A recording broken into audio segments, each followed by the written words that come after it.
just Hallo engaging und on fights willkommen and hier zu einer following up with neuen stuff. Folge. Right now, I've never seen Heute more schauen stink wir tags mal, from one stink on an entire trio. von Eska Bangern goes und down. We saw keine Eska Ahnung, last game as well auf rotating jeden earlier. Fall Now, wieder they're mal, very wie set diese on loot, spielen. but once again, Die they know that win Pros. condition, right? Even if you're not solo, as a trio, what shoulder is dinging?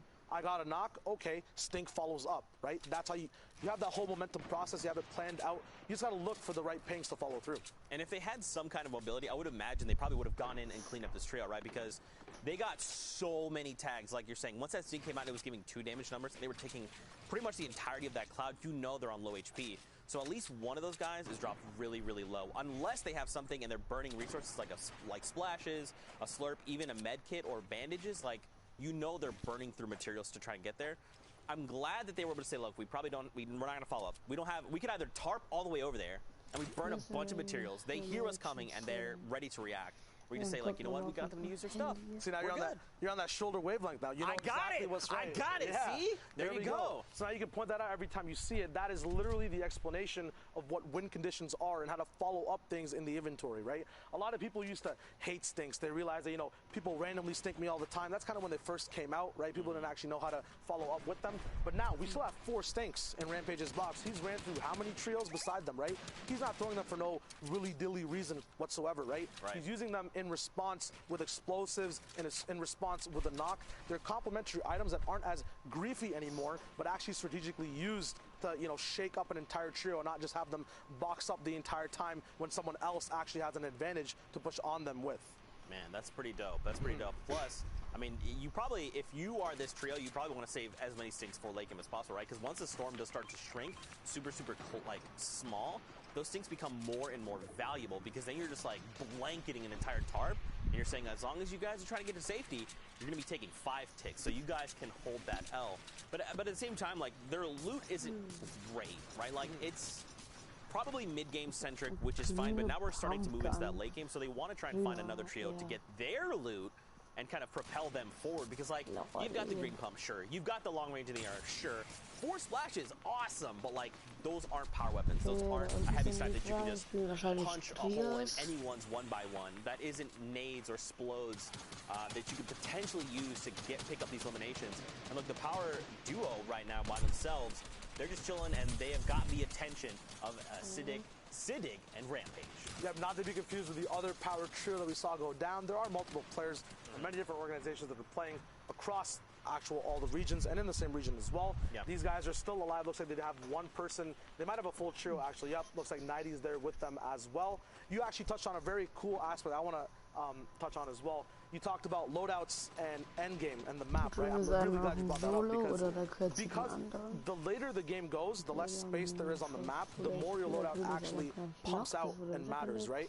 A green pump and blue pump difference is like huge in mid-game fights, but when that circle is small and you're riding Storm, that's where even just having a gray AR for a follow-up matters. There's not that much separation between, you know, just you want to have a spray weapon.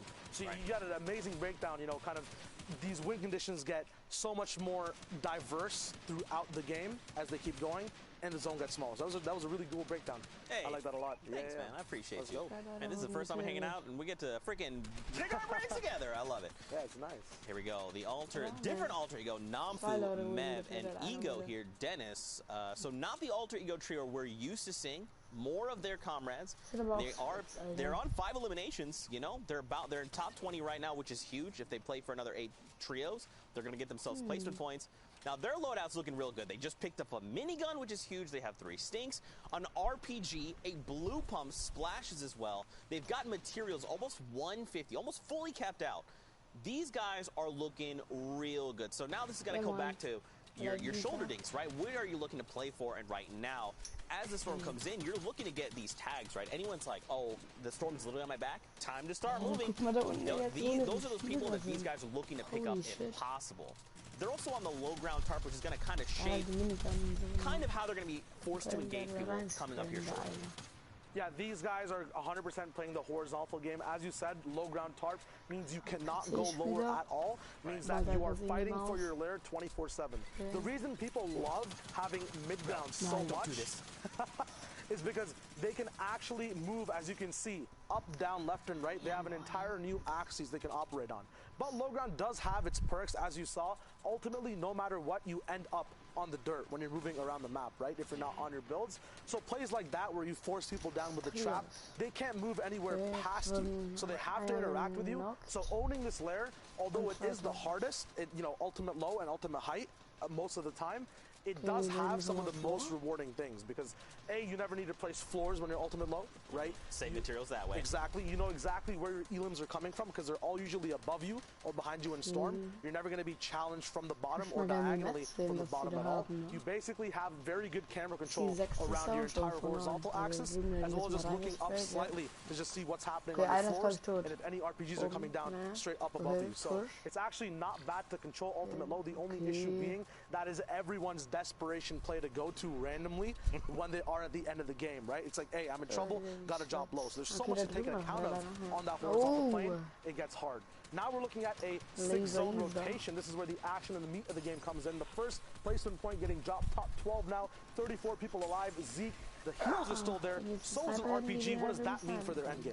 I mean, right now they want to try and challenge for high ground and get the highest target possible and then start raining those RPGs down. And look at this, 700 rounds in that minigun. Dennis wants to try and apply pressure to everyone. It doesn't matter where they are. He wants to use that minigun and try and put them off edge because now look, he's going for height, which is smart, and they actually got it. This is going to be great for them. They can rain down those shots, and everyone that's on those lower ground targets, though they have the advantage of being lower, now they have to worry about this constant minigun pressure from above, on top of people on your tarp, people below you, people also using other types of explodes. Are there stinks in play? There's so many more things that they don't have to worry about being on that high ground tarp. And now they're just saying, yep, everyone down below, just keep worrying. No, it's fine. This minigun, there you go. Spammy, oops, sorry, Spammy. You just got picked up on the crossfire, right? Like, he still Spammy gets spammed. He got spammed. I like it. But I mean, right now, if you're everyone down below, I mean, first of all, let's talk about their HP. Super non-existent. Fiesel's there. The other alter ego, is he going to go down? I'm not sure. There was one of the ASMR trios. Top 9, top 8, we get another round of placement points. There you go. And now this is just going to be on this alter ego duo and Dennis to try and close out the game. No one's even contested it, by the way. This is the first RPG we've seen go out. So now they're saying, great, everyone else is down below is fought. They're all super low. Let's start using our resources, start trying to burn people down. Yep, these guys have that default split broken down as well. Dennis on top while Meb and Namfu are at the bottom, making sure that even if there are shockwaves, right, people have learned. They've played around them. Right now, minigun sprays coming down. People have saved their hard mats for this endgame, but in doing so, they might have taken tags through their wood moving around in the mid game. Those tags will prove crucial because every minigun shot is 20 to 25 damage on the person straight through their builds. Right now, it's just an easy beam, an easy spray from high ground. We saw Sadig earlier who was controlling one layer of height, ultimately down at the dirt. Quads actually goes down, one of the top trios in the region. Hopefully he makes it through the heats. We will see the standings hopefully at some point. Right now though, Dennis, 4 elims. Mev, another 4. We have a total of 11 elims on this trio at the moment with more to come. There is a top 2 spot available for placement. That minigun is not stopping. All the time they could use for rotating and making sure their builds are fine. They don't need to because they're height. They use it on pressure. Gets all the way down the low ground. Siddiq gets that big knot, and Kappa, no joke this time, he gets taken out. Dennis, the whole trio surviving all the way back to retail where we started. What a lore and eventful game, Zeke. That was so much fun. Don't forget, though, that means that Hero Kappa there was, don't forget, he's on Klopp's and Fiesel's team, so placing second is 12 points. So shout-outs to him to making it the last team. Good on you. But now we're going to send it back into the studio with Dr. Lupo. What you got for us? Zeke, Shine, thank you very much. It's interesting to see how over time we've seen a lot of other regions build up around different competitive metas, and now that the Middle East finally has their shot, things are a little different than I think we've expected. We've seen from other regions in the past. It's excellent to see the competitive nature of these Middle East players. And Sundown, what do you think so far? It's been really good. I mean, honestly, a lot of what we expected the teams who have been up on that leaderboard consistently pushing into really the top 5 in the top 10. They've been up there in our predictions. They all advanced through to tomorrow, and we've seen kind of the disciplined gameplay where people are stacking on their teammates, relying on it and playing for the late game, doing everything they can to try and avoid those early and mid-game fracas, to avoid kind of those big sharks who are running around looking for the elims and get into those late game scenarios. But I know there are a couple plays you wanted to take a look at specifically here. Very specifically indeed. Now, production prepared a little package for us, specifically I believe around Alter Ego MEV. We're going to take a look at that real quick. Let's jump right into it. This wall, absolutely ridiculous. Now, as you were saying, a lot of the team fire stacking on top of each other and taking shots at players in opportunity positions like this gets quick pickup on Teddy's, and it doesn't stop there. You have players rotating from the outside of the map, and you'll notice the shots start, MEV takes a couple, and the comms between these players, it immediately becomes a 3-player beam position where they're up above everybody else. The comms will say, hey, guys right over here, and everybody just the team fire out of nowhere, spraying down on the builds as players are trying to make these rotations, and the RPG shots, in Alter Ego on Alter Ego, elimination there in your feed. You hate to see it, but it's communication like that is created, especially in trios. We see it more than in duos or solos, and that's why I'm excited maybe one day squads as well. That team fire is so powerful. Even in a position where you're going to get third party from another team rotating in. We've seen it in a couple of the games so far in the Middle East today. You'll have team fire positions, but the pinch from either side. But you have all 3 players taking shots simultaneously on 1 or 2 walls. It's so powerful that not even all the builds in the world can save you from that. And that's putting these players in spots where not just 1, 2, 3 eliminations on from one trio to another, but maybe the team behind that's pushing in, it feeds into a chain of eliminations that's going to push some of these teams higher up the board than I think any of us expected them to go. Yeah, and you're seeing that a lot when you have the 3 players who are stacked on top of each other, and then their comms are there. I mean, we joke about MMB like it's really chaotic, but when they all call out, you see, boom, everyone snaps over, and the team fire happens instantly. You're seeing Middle East put off a lot of that right now, but on our end, yes, there are still some issues going on with the matchmaking on Europe side, so we're going to go to a break right now. While we take some on our end, we will have some additional messaging that is coming forward, so don't go anywhere. We're just hanging out. We will have more games going forward. We're going to continue to fill with the Middle East games as we come back. So we're going to dive in a little bit deeper to them, which is something I'm really excited about because a lot of people don't necessarily get the visibility into this region. They don't have the opportunities to really go in and dive into this gameplay and look into what makes Fiesel, Kappa, and Klops so good, or what makes that Sam trio that much better in seeing different styles of gameplay. It's the same reason why I preached during the World Cup. Go take a look at Asia, go take a look at Oceania, go take a look at Brazil, because you're so used to watching just NA East, Europe, and NA West that when you get these different regions, there are really definitive styles and ways to play the game and different utilization of not only mats and rotations, but items. I mean, you see the bubble bounce came out from different ways. You see the Solar grenades coming out of Europe. People are constantly innovating and finding new ways to play Fortnite. And I mean, that emergent gameplay is what I'm all about. The more regions you add, the more variety, the more skill you're going to see. And honestly, the different flavors of gameplay go such a long way. Now, I do want to make a quick note. If you're out there watching, believe me when I say I understand that production delays, it can be frustrating. And without a doubt, the people that are in charge of this are trying to work through them as best they can. I would ask the people that are watching, this is from me, this isn't from Epic, this isn't from anybody like that. I'm sure production right now is going nuts, like what's Lupo doing? Do me a big favor, if you're out there watching right now, try as hard as you can to not be frustrated with delays like this. Things happen. It's a very complicated game, and there's a lot of systems at play here to get every single thing coordinated simultaneously. Let me tell you, it's not easy. There's a lot behind the scenes. So thank you very much for your understanding. And if there's any frustrations, don't direct them at Epic. Maybe direct them at your keyboard or something like that. So thank you. Definitely protect the keyboard, but I promise you, we are looking into it. We're trying to get it resolved as fast as possible. If you need to yell at anyone, you can yell at me. It's fine. I'm used to it. I said do it right there. Go ahead.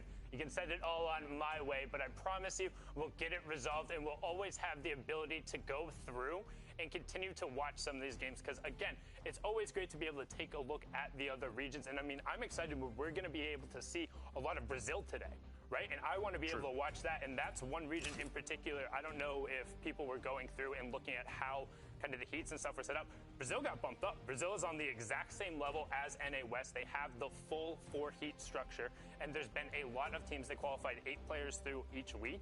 And the amount that Fortnite is taking off in Brazil, like, definitely want to give a shout out to that scene, because both Brazil, Argentina, like all of the South American countries have really stepped up their gameplay, both in terms of involvement and the level of skill and how they're playing in the end games. If you go and check out some of the server replays that are going through there, they're able to put up just ridiculous gameplay and ridiculous numbers, and the fun thing is the level of aggression you see that's coming out of them. They're looking to take fights in the early and the mid game. They know if somebody is like, if they don't spot 3 people on top of each other, even if it might be a full trio, they're like, we can eliminate those 2 people, or we can put some pressure on them to where if it does become a 3-on-3 fight, we know we'll be able to come out on top. I mean, that's why I like seeing King play that way, seeing Mastier, Dracons, and Blackouts. They're able to put out just such great gameplay. I mean, being able to look into that is fun, but at the same time, like, they don't necessarily have a definitive top team. So one of those guys could get upset if they don't go through. But now we're going to throw it on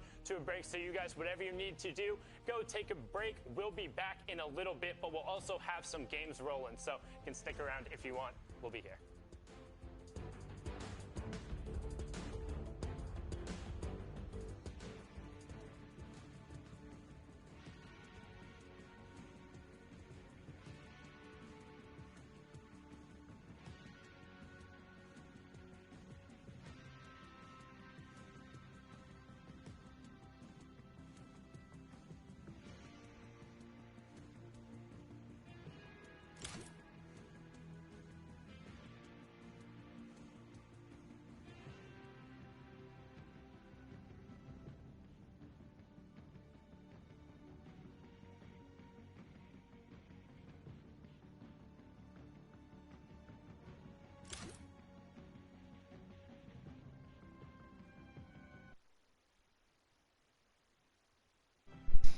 Ja.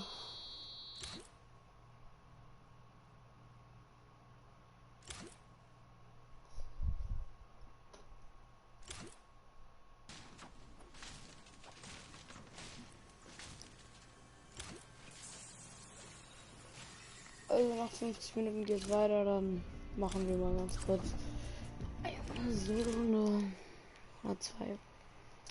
Ganz kurz mal den Chat wegmachen.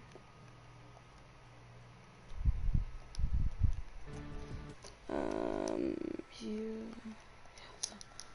So.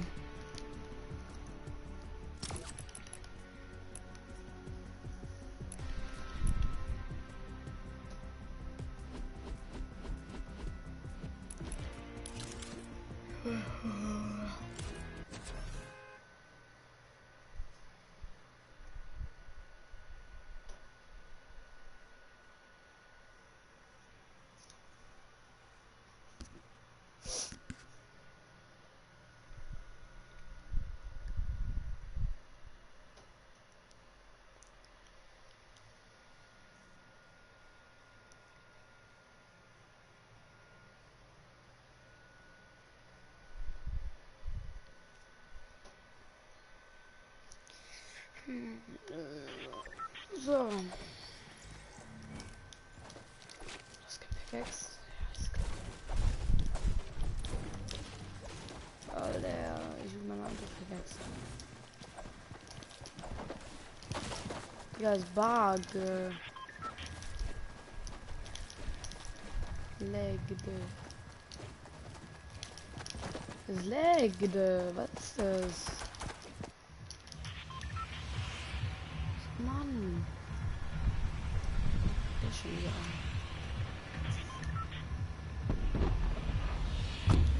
Ja, treffen wir nach. Oder ich glaube Daycon, das ist fake, Digga. 100 Pro, weil bei dem war Paradise normal. Also.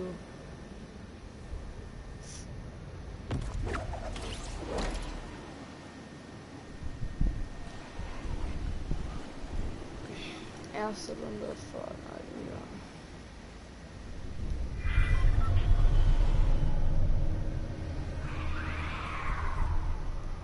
Gucken wir uns mal die erste, Digga.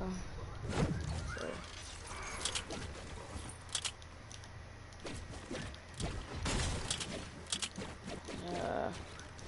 40er bringen. Shit.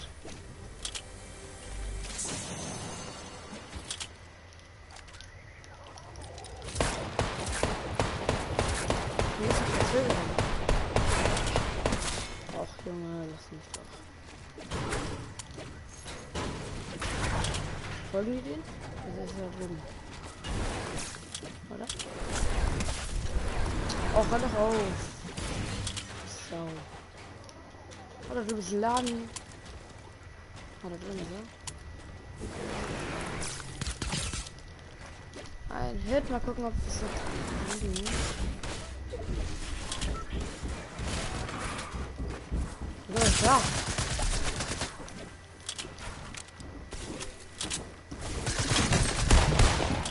So hin. So. Jetzt, Alter, ihr Scheißviecher. Mach wirklich wieder normal. Hey, Mann! Reicht es auch. Ich bin doch das Lama da oben.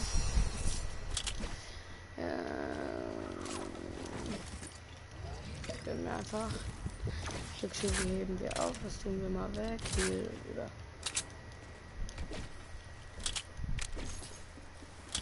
Oben war noch irgendwas Episches, glaube ich.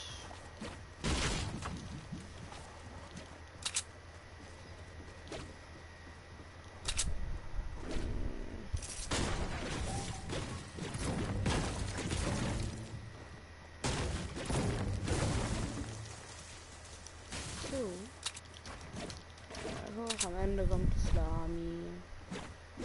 Deckel müssen wir dann noch holen.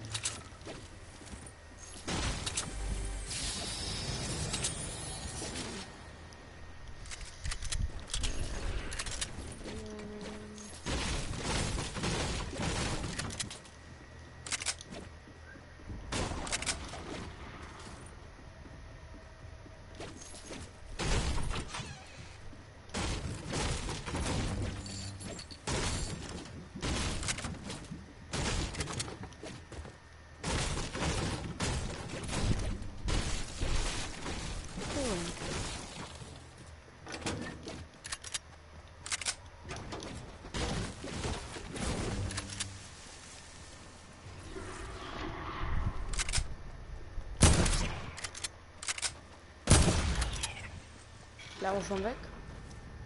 Nee. Natürlich keiner. Ja, ich dachte, da wäre einer noch. Und bin so schnell laufen.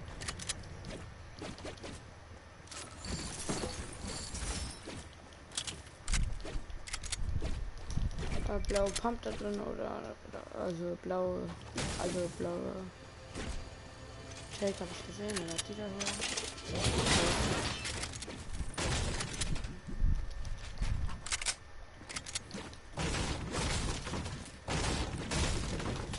Jumpies. Digga, was ein Metz? Achso, ja, wegen der Lama, Digga, ich voll der. Kannst du sagen? Vergessen.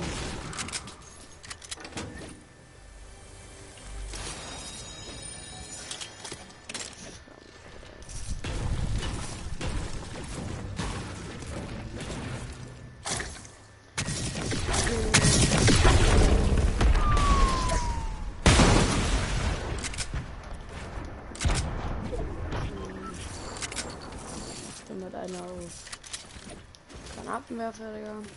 Aber es sind nur Granaten. Ja, Mann. Geht aus dem Kacklos.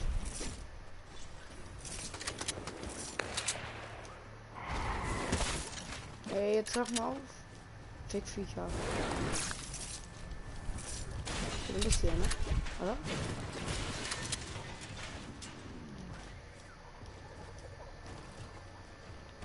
Drüben. Ja, da drüben läuft er. Baby. Da ist er. Seinen Jäger.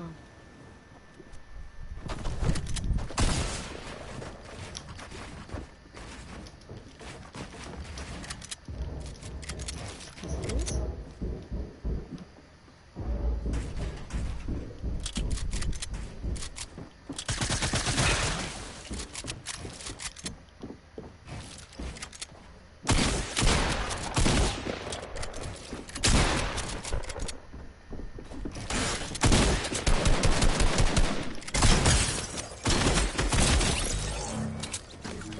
safe gespielt, Digga. Warte mal ganz kurz. Ja!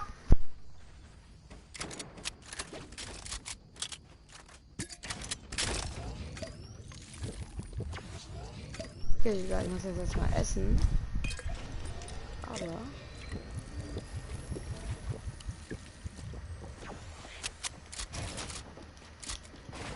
Was will ich hier?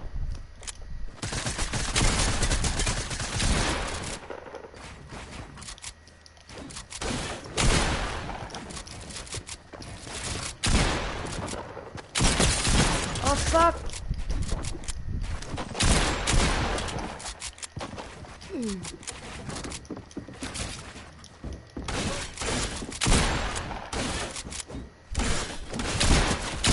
Was, Digga?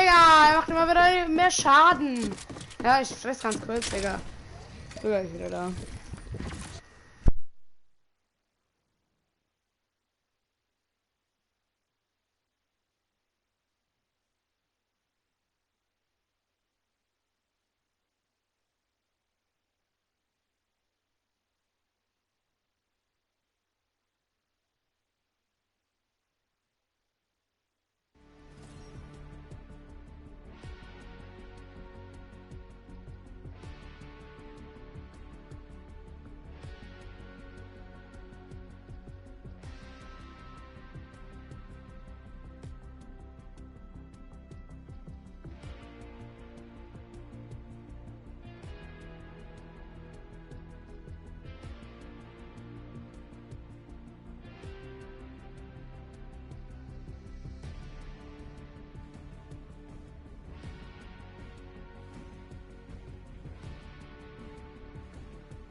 So, wieder da.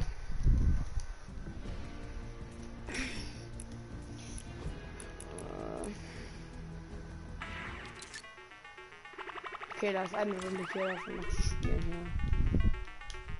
Hey. So, scheiße. Ja.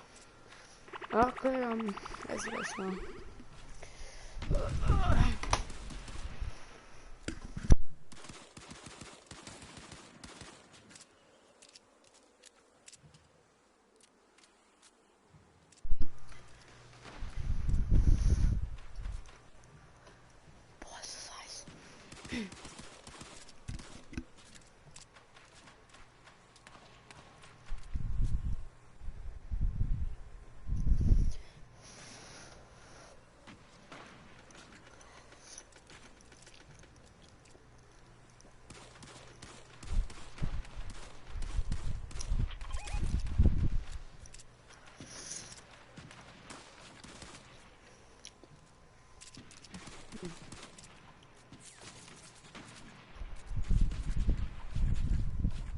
Da war nur ein Replay von gerade eben. Diesen Face Clan oder was?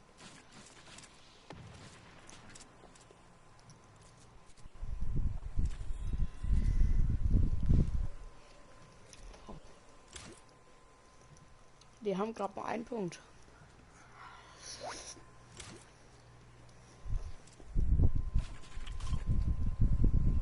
Das sind 3 Stück. Was bitte?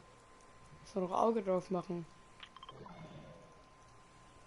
Und jetzt macht er Auge, wenn zu bauen. Oh, die werden bis Stinkies. Ja, jetzt hätte ich einen Rocket Launch. Ne, hast keine Bock.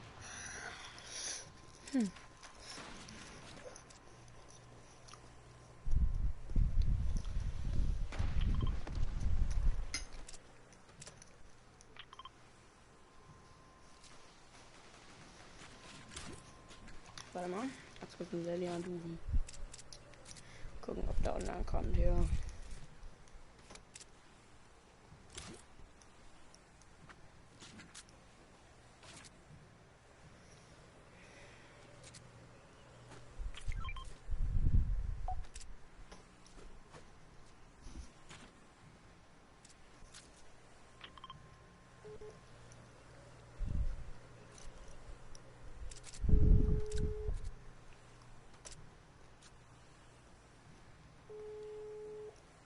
Der schon.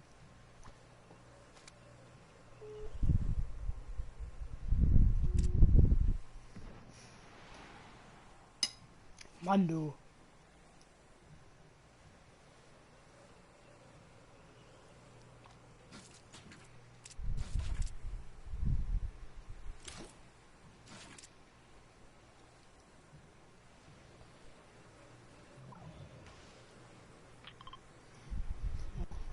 Schriebe.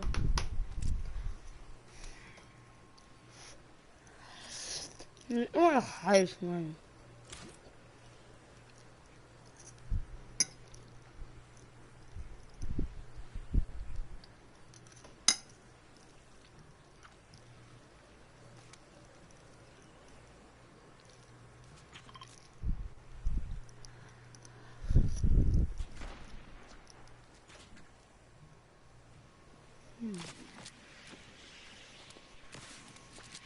Da rein mit der Rocket.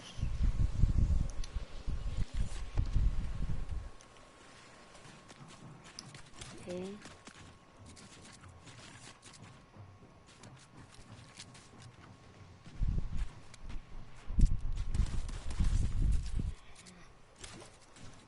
Gut, da. Er hat aber auch gut Materials, also.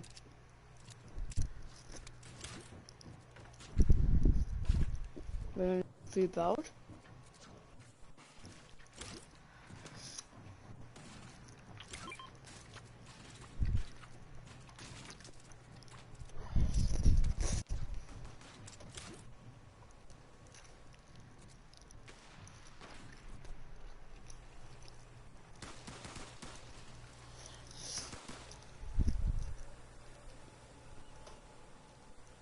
Leck.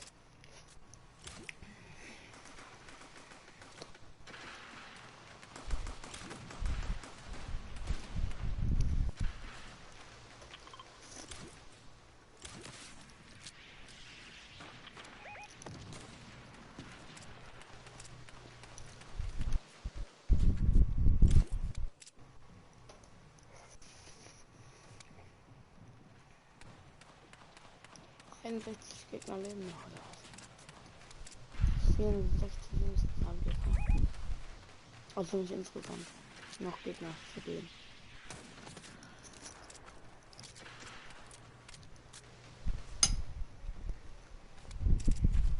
Tripod da. Rocket da. Viel später schießen müssen. Weg.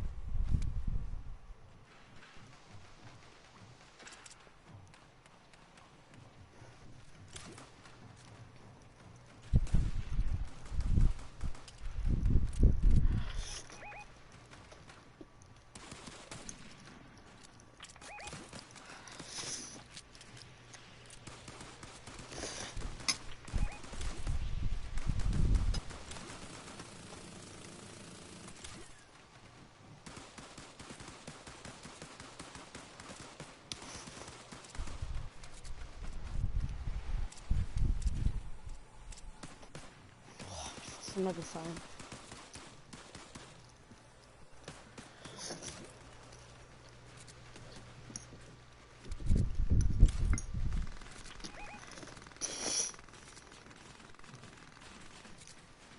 Wie macht, wie viel Kills er gemacht hat? Ah ne, da unten stehen 0. Okay.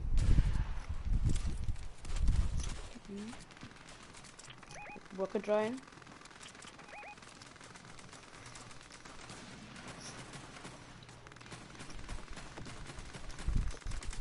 Soll da unten mit der RPG der spaltet da unten mal nach. Macht aber gerade mal.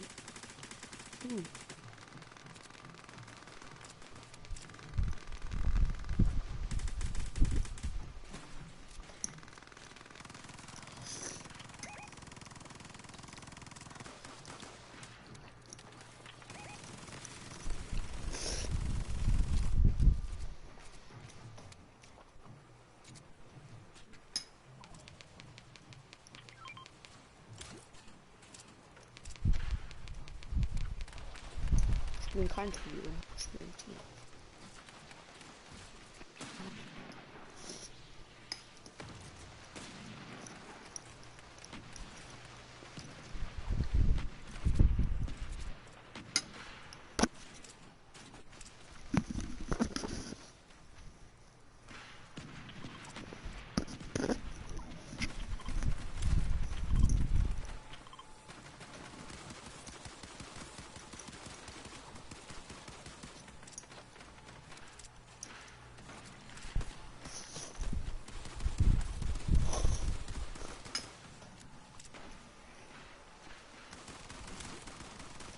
Und gucken, was auch passiert.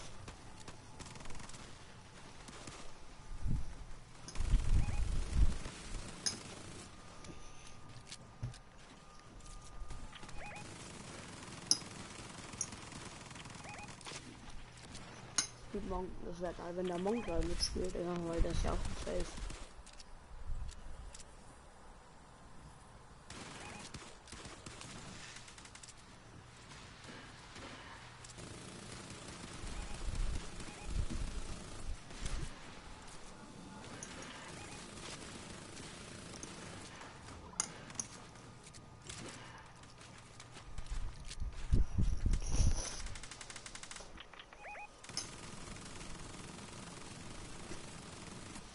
Ja, wenn er jetzt noch verliert, ne, das ist so Karma für ihn.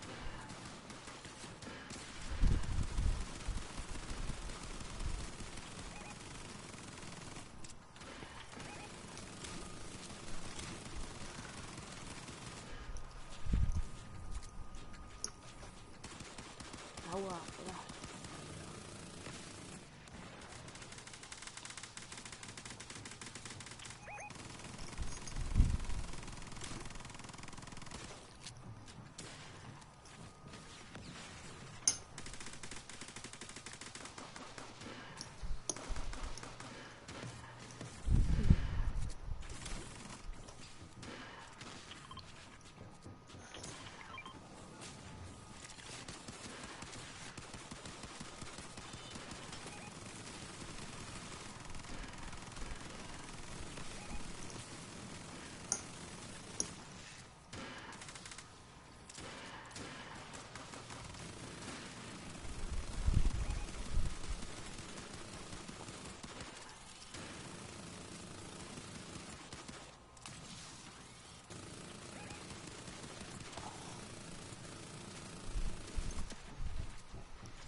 Wie er sehen will, Digga.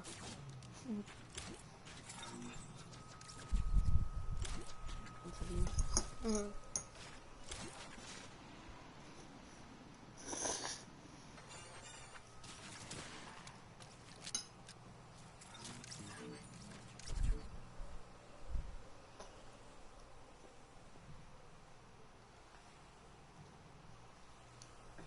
Oh, nächster. Der EGC Toe Running.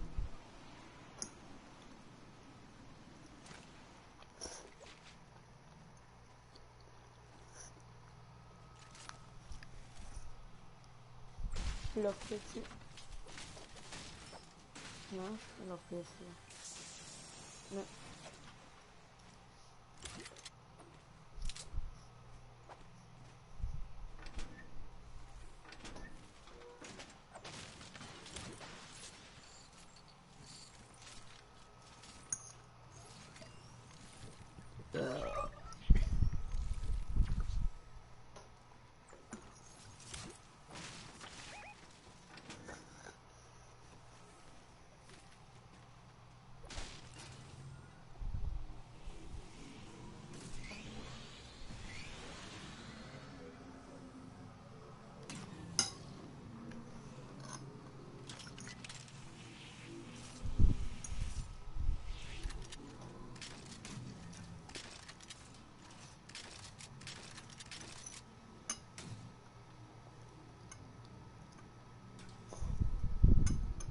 Also zeigen die dann nur die Leute, wo.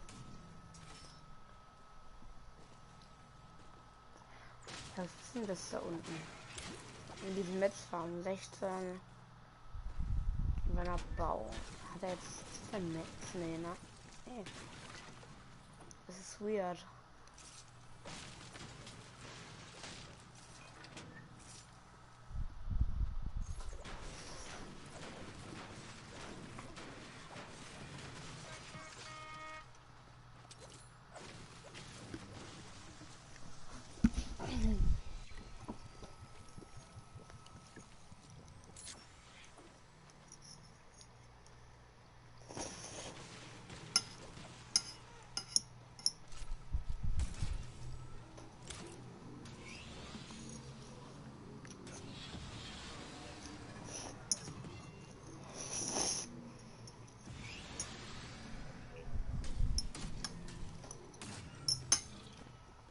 So, fertig gefressen hier.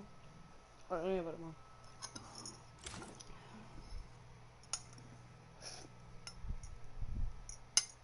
Jetzt aber. Lass uns mal ein bisschen Solo noch mal spielen. Und warten. Bevor es weitergeht.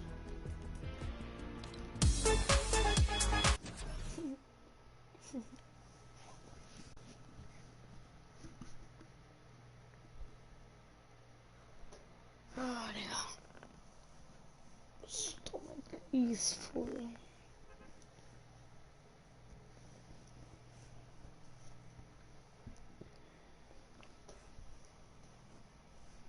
Boah, ich habe mir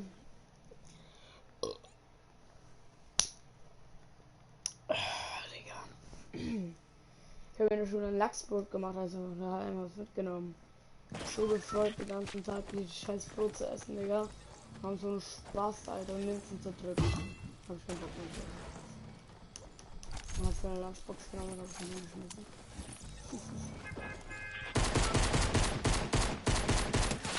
Ja, was los? Bin nicht happy.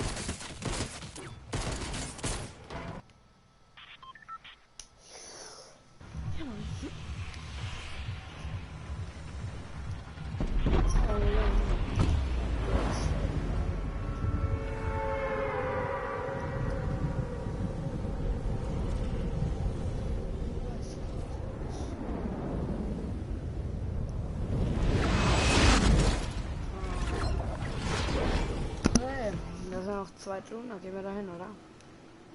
So. Scheiße. Ja, dann gucken wir, dass noch eine war.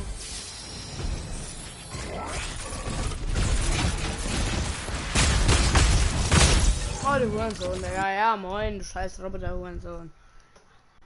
Ich wollte nur den scheiß Roboter abhauen, Digga. Dann muss er den nehmen, muss gleich so schießen.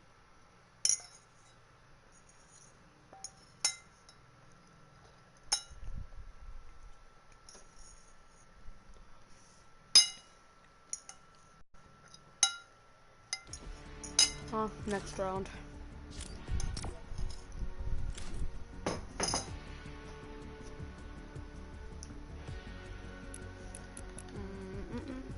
Hä, also ja.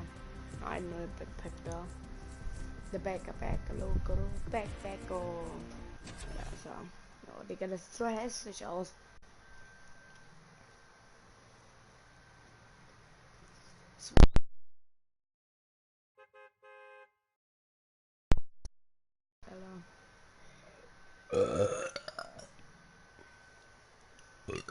Irre.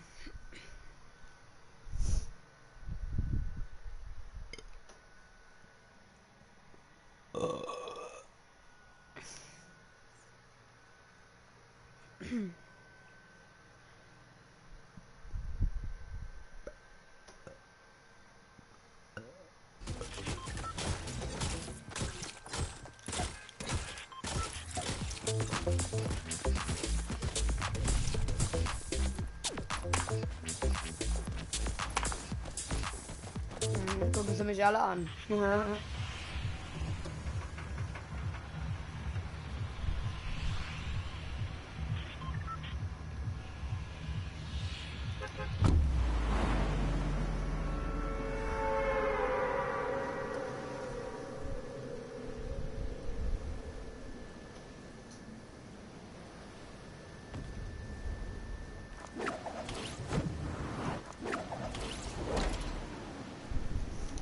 Lass mal zum Baum gehen, ja.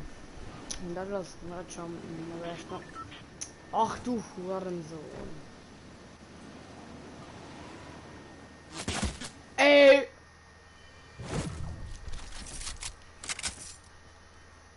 Holt sie wahrscheinlich erst den Baum. Er holt sich den Baum. Das ist gut da oben. Ja, ich biete dich ab.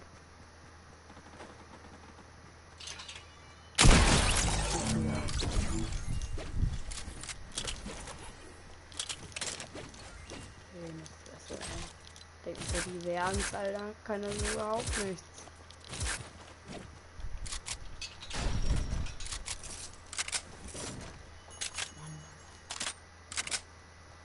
Da oben ist auch einer. Jetzt sterbe ich wahrscheinlich. Ah!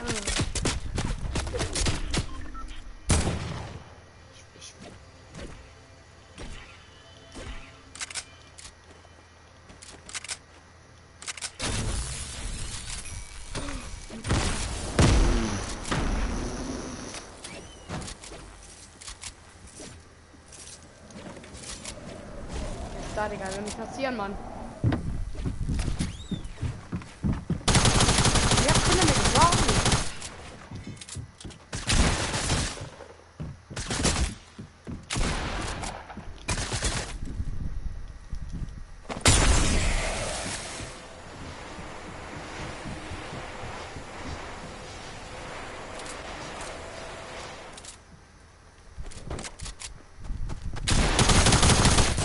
Wow, Digga!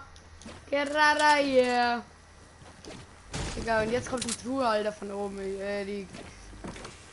Jetzt, Mando! Blitz! Scheiße! Blitzfalle, genau. Warum ist das so ein scheiß Ding, Alter? Scheiße. Chance, dass ich hier die Truhe wieder. Mann, oh. Die Scheiße hier.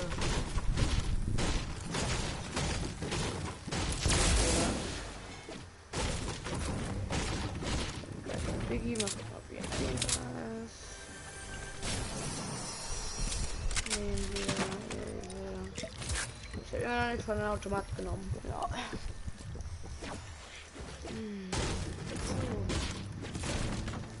Na, guck mal halt noch mal, was da drin so drin ist. Stinkbomben, dann das. Nee, nicht Stinkbomben, kannst du ja gar nicht sagen. Ja, man, das andere brauche ich nicht. Und da oben ist auch was Episches, habe ich gesehen. Hier, das läuft einer rein. Hier. Extra für euch. Das ist ein Jagdgewehr. Nee.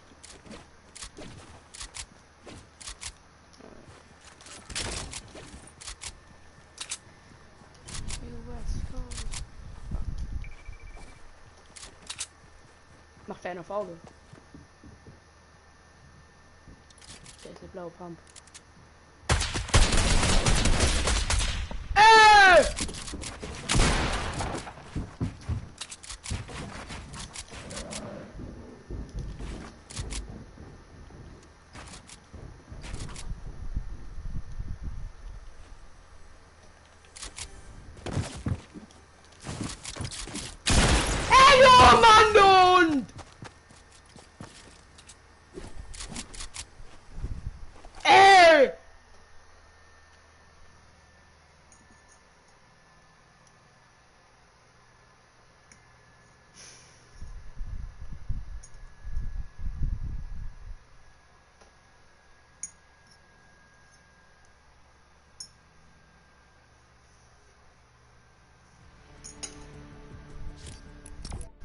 Scheiße, Alter.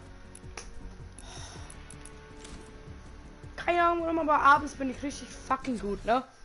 Habe ich irgendwie die Pest und jetzt verschissen, Alter. Hab doch die scheiß Sniper macht doch so viel Schaden. Die automatisch Sniper. Hätten sie auch die alte drin lassen können. Weil die hat langsamer geschossen. Fick Fortnite, Alter.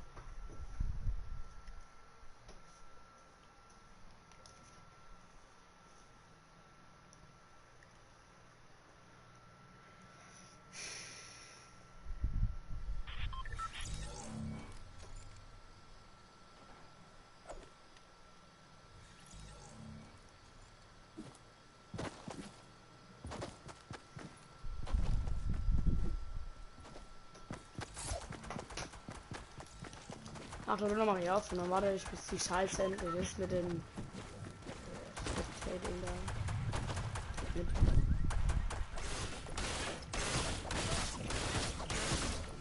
Tot.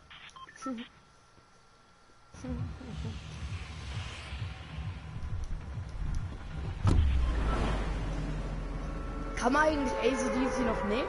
Weil ich will auch meine Spitzhacke wieder zurückhaben.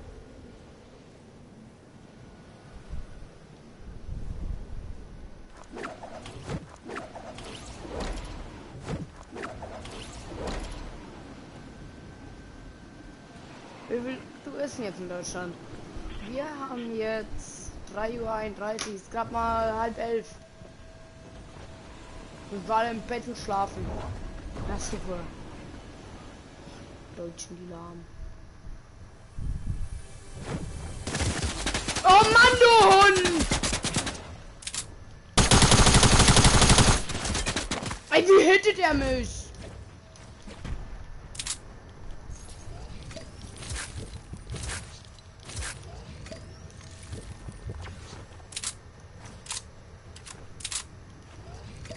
Mir egal, dann töte ich.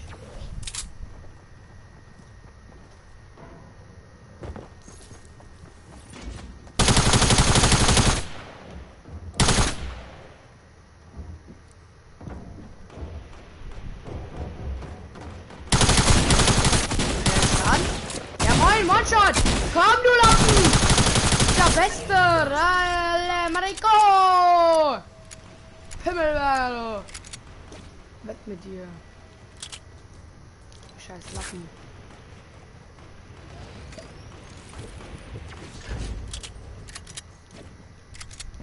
Ist überhaupt nichts mit deiner scheiß Tech-Play. Kannst du dir einen Arsch einschieben.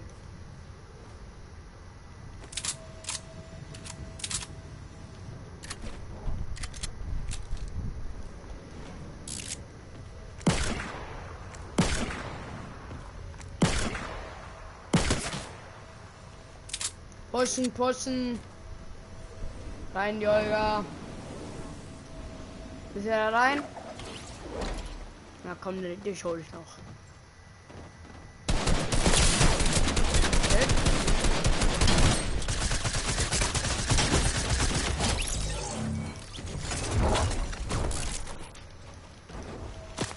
Das sind! Mann! Scheiß Lappen, Junge! Ach, Junge, Mann, du! Geht's auf, kein Bock. Ach, später, ich bin wieder.